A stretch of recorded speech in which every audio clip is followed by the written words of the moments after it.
ملګرو د نن چې کوم شعرونه مونږ تاسو ته وړاندې کوو د دغو شعرونو په بڼه ښاغلی اټک یوسفزۍ صاحب وایي چې شهید ګیلمن وزیر صاحب په دغو شعرونو کې سره رامل یاد کړي دي او چا چې په خلیج هیوادونو کې وخت تیر وي نو هغو ته به معلوم وي چې رمل په عربی کې شګو ته وایي.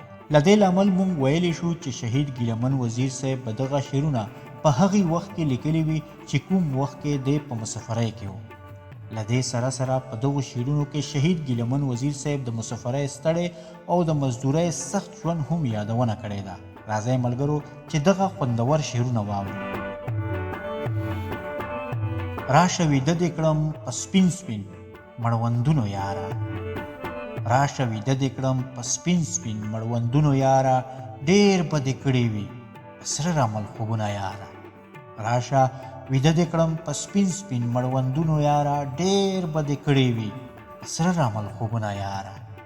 ډېرې شپې ورځې به دې تېرې وي شوګیرې وخ آی، ډېرې شپې ورځې به دې تېرې وي شوګیرې وخ آی، چې درته جوړ کړمه د زلفو بالښتونه یاره.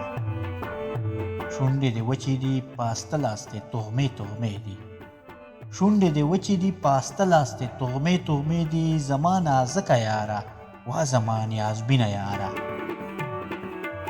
په تسلی مې ښکلوه په د نازک اننګي، په تسلی مې ښکلوه په د نازک اننګي، چړنګ مې نه کړې د لنډۍ ځنې خالونه یاره.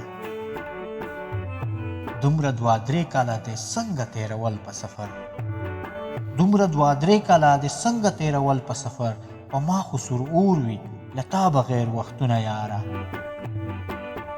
ته راته غلی شه لالیه زړه مې ډک دی درته، ته راته غلی شه لالیه زړه مې ډک دی درته، چې درته ووایم د سوي زړه حالونه یاره. وا ګیلمنه سر مې کېږده د زلفو په بالښت، وا ګیلمنه سر مې کېږده د زلفو په بالښت، زه به زار زار کړم ته وایه راته شعرونه یاره، زه به زار زار کړم ته وایه راته شعرونه یاره، ته وایه راته شعرونه یاره.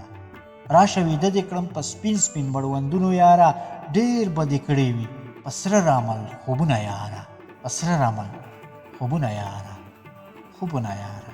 دا تورې زلفې دې جنډې باد را پوینه، وې سوری سوری په ګلو راشه، د دې ننګې اواز دې مره جلالېیا.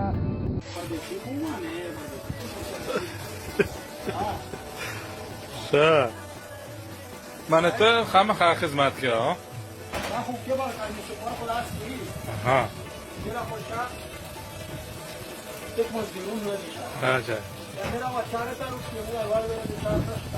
ها